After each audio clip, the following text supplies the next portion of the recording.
Good morning, brothers and sisters. Today is March 24, 2016 here at Washington Family Church in D.C. And we're still reading the Cheon Seong Gyeong, chapter 1, What is a Life of Faith? We're now on section 4, Stages in a Life of Faith, on page 817. If you look at the Chinese character for Shin, meaning belief, you will see it is a combination of the character for person and word. Belief, therefore, means a person's word. Word here signifies the means of communication that connects two people.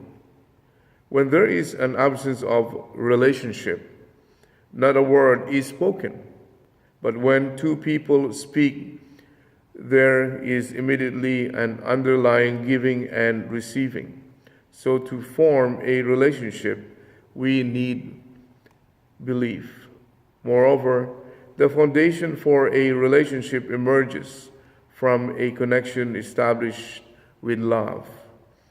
But such a relationship cannot be established arbitrarily.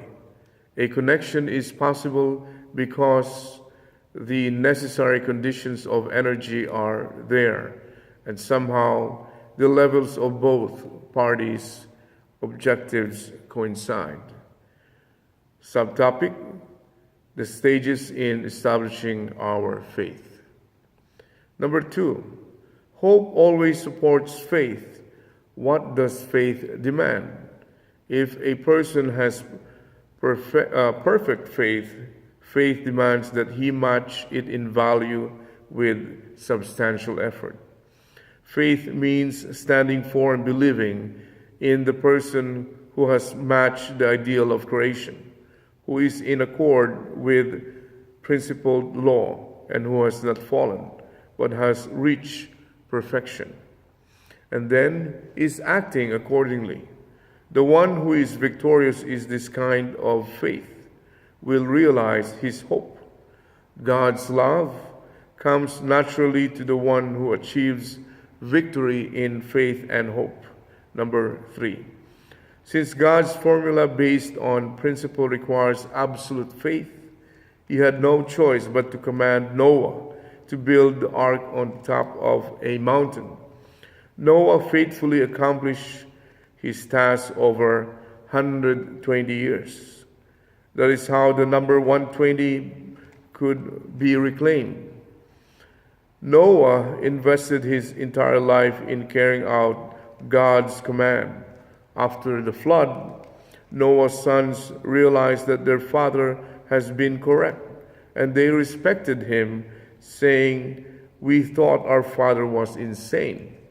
But as he predicted, God's judgment came to pass, and only our 8 family members are left. Our father's words were true. He is a prophet and a man of God. Nevertheless, after the flood, when Ham saw his father lying asleep naked, he felt ashamed and called his 2 brothers, saying, "Father is crazy. Now he is sleeping naked."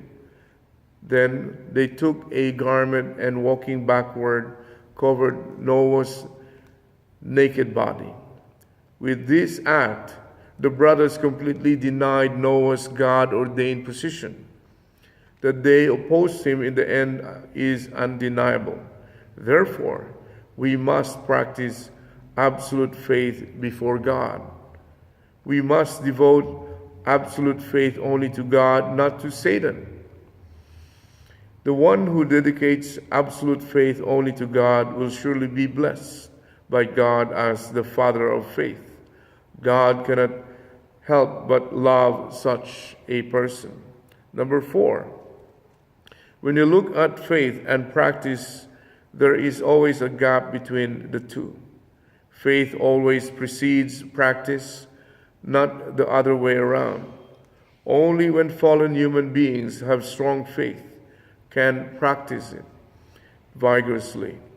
But God does not look at faith only.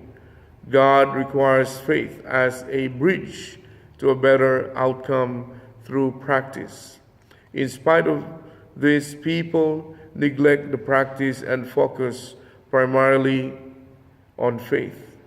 This is at odds with what God desires, but this is the way people generally practice their faith. Number 5, God began the creation with absolute faith. So to accomplish the providence of restoration, he also had to begin it with absolute faith. However, absolute faith must be practiced with absolute love as the center. Love is the subject partner, and faith is the object partner. We're now on page 819. This is why everyone yearns for absolute faith. This desire centers on love. The purpose of love is to give birth to the universe. Absolute faith is needed for creation. In order to create this immense universe, God has to invest his entire mind and body and continue to invest into eternity or unto eternity. Number 6, absolute faith is about living for others. The absolute God lives for others. During their courtship, young men and women ask each other how much each believes in and cares for the other. In order to lay a path of living for others, the two must become one over time. Absolute faith creates an object partner. On top of that, investment is required since unity is forged based on true love. One side must begin investing to level things out. But who should do this? A man cannot ask that a woman invest herself for his sake, just as a woman cannot demand that a man invest himself for her sake. Both parties need to invest selflessly in each other in the hope of attaining the greater goal, practicing this to absolute faith and absolute love. Number 7, why is absolute faith needed? God himself needs to reach the highest ideal standard.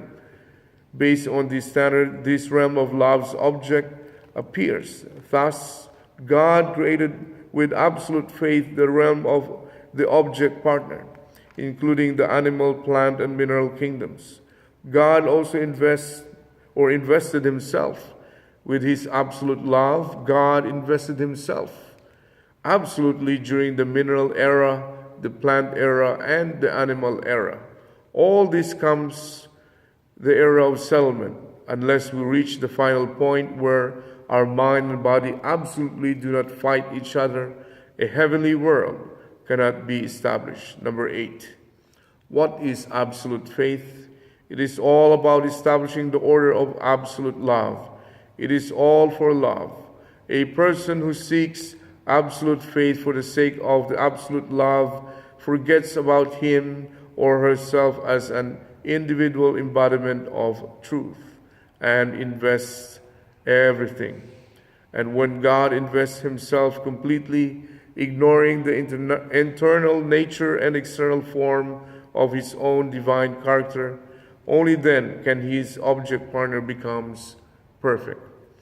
Thereafter, God can say, please make me a parent who can love his child as the owner of love. But it is the child who fulfills this request. Neither God nor the father and mother can do this. It's already, you have only a minute left here in our memory. We're reading subtopics, removing the fallen nature through practice, and tomorrow we'll be reading about becoming perfect through true love. So have a great and wonderful day, my friends and everyone, my relatives and townmates. Please visit www.familyfed.org if you want to join the blessing, especially those who are invited. And also go to our near service centers. Have a great and wonderful evening.